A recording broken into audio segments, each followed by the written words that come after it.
Doctor Bhimrao Ambedkar, doctor Bhimrao Ambedkar, doctor Bhimrao Ambedkar, doctor Bhimrao. आज जहांगीराबाद के हम पहुंचे हैं जठियान मोहल्ले में और मौजूद हैं पंचायत घर पर। आज हम उन सभी लोगों, बुद्धिजीवी व्यक्ति हैं और सभी लोगों से जानकारी करेंगे जो एससी और एससी एक्ट में आरक्षण पर जो बदलाव हो रहा है, क्या कहना है उनका और किस नजरिए से वो इस बदलाव को देख रहे हैं। क्या वास्तविकता में ये बदलाव होना चाहिए और क्या प्रभाव पड़ेगा इन लोगों पर, क्योंकि सभी लोग जाटव समाज से हैं, सभी लोग एक ही जाति से हैं। चलिए अब हम उन्हीं से जानकारी करते हैं। मैं नाजिम बेग अपने चैनल में सभी दर्शकों का स्वागत करता हूं। आप देख रहे हैं आपका अपना चैनल बिग न्यूज से।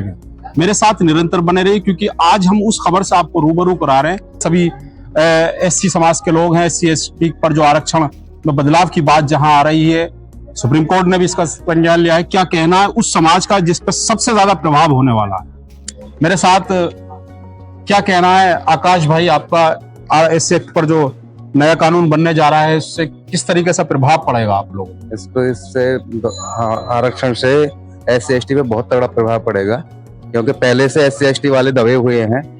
अब एक साथ एससी एसटी को खत्म करोगे, आरक्षण को खत्म करोगे तो बहुत प्रभाव पड़ेगा बच्चों पर। अभी एक साथ तो नहीं कर सकते, धीरे धीरे करोगे।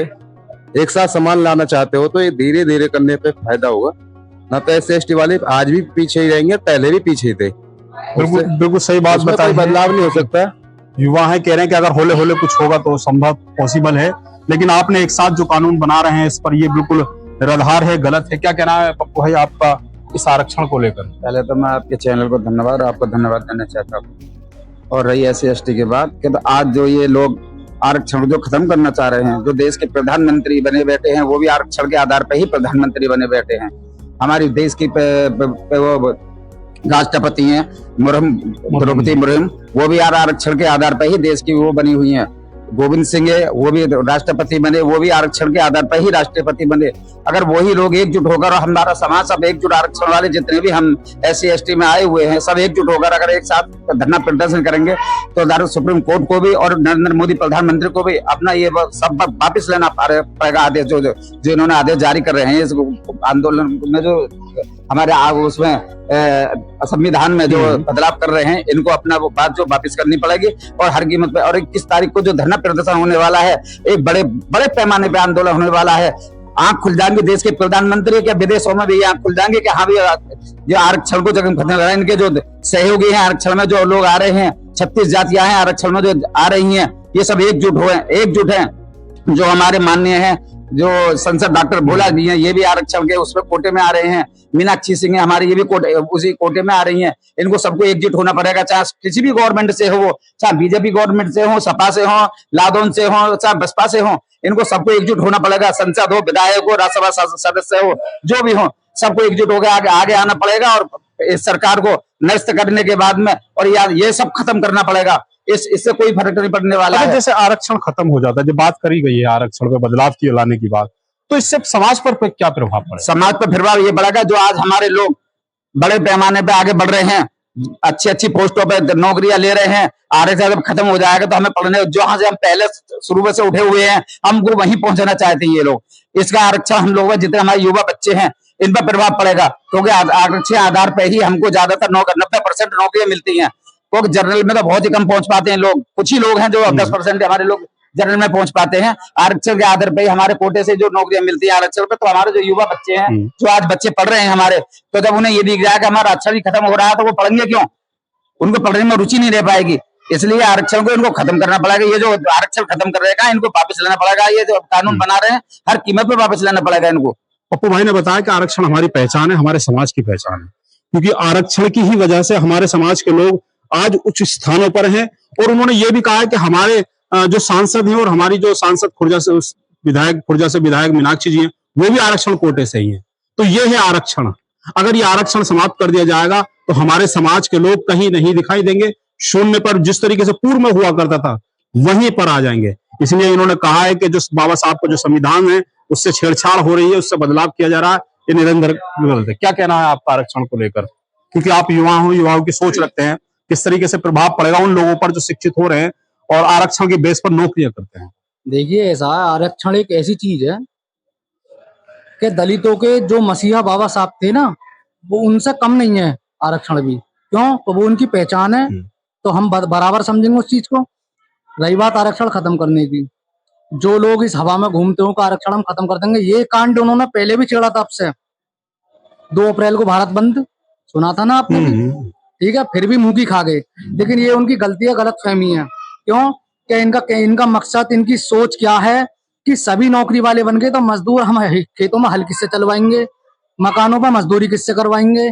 तो इन लोगों को इस बात से ऐतराज उठाते हैं ये कि हमारे लोग बहुत आगे पहुंच चुके हैं और आगे पहुंचने वाले भी हैं और पहुंच रहे हैं, ठीक है। रही बात आरक्षण की, इनका इससे फायदा क्या है खत्म करने से? कोई ब्राह्मण समाज का बच्चा कावड़ लेने नहीं जाता, मैं तो सब छेड़ूंगा आपके न्यूज पे, ठीक है। अपने लोग जाते हैं ज्यादातर, कोई आर्मी वाला मिलेगा तो मैं किसी नेता का बच्चा नहीं मिलेगा वहां पे आर्मी वाला, ठीक है। क्यों भाई, ऐसी बात क्यों है हमारे देश में? रही बात आरक्षण की, देखो इनका ये गलत कदम उठाना बहुत इनके लिए भारी पड़ जाएगा। आरक्षण हमारे बाबा साहब की दी हुई देन है और संविधान के साथ बहुत बड़ी छेड़छाड़ है ये।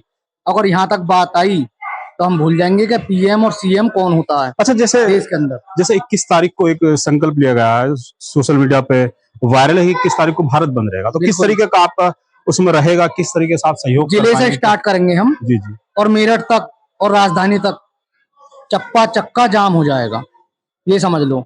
अब उसमें हमें कोई मतलब नहीं कितने लोगों का नुकसान होगा, क्या होगा, और बात सिर से ऊपर पानी गया, हद से गुजरी तो सामने वाले को चूकेंगे नहीं हम कुछ कहने से, ठीक है। वो तो कुर्सी पे बैठे हैं, उनके पास एक भी डिग्री है पीएम साहब के पास, उनकी क्या औकात आरक्षण खत्म करेंगे? बाबा साहब से ऊपर हो जाएंगे वो लोग?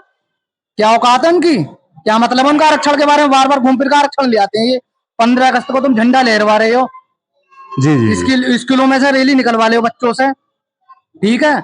ये क्या तरीका है? इस चीज पर तो ध्यान दे सकते हो कि कोई इतना बड़ा देश में मसीहा भी पैदा हुआ है जो देश जिसकी वजह से देश साथ चल रहा है? बिल्कुल सही बात कही है, क्योंकि बताया कि बाबा साहब ने जो संविधान बनाया था वो सर्व समाज को लेकर बनाया था, सर्व समाज के सम्मान को लेकर बनाया था।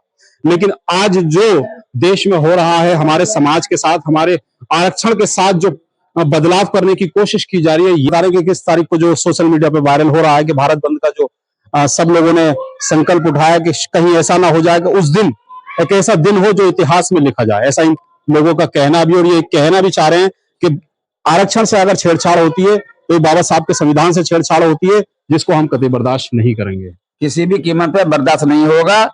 और जहां तक आरक्षण की बात आ रही है, 21 तारीख के जो हमने जो संकल्प लिया कि 21 तारीख को बड़े पैमाने पे एक आंदोलन होगा, अगर अपनी जान देकर भी हम आरक्षण को बचाना चाहेंगे तो वो भी आप अपनी जान गंवाएंगे हम आरक्षण को लिए। ये वो लोग हैं, वो समाज के लोग हैं जो आरक्षण की बात कर रहे हैं, क्योंकि बताते हैं कि आरक्षण हमारी पहचान है, आरक्षण हमारे समाज की पहचान है, क्योंकि आज आरक्षण ही है जिसकी बदौलत जाटव समाज और जाटव समाज को नाम आज लिया जाता है। अगर ये आरक्षण खत्म कर दिया जाएगा तो निरंतर हमको खत्म करने की कोशिश हो रही है, ऐसा इन लोगों का कहना है। Doctor Bhimrao Ambedkar, doctor Bhimrao Ambedkar, doctor Bhimrao Ambedkar, doctor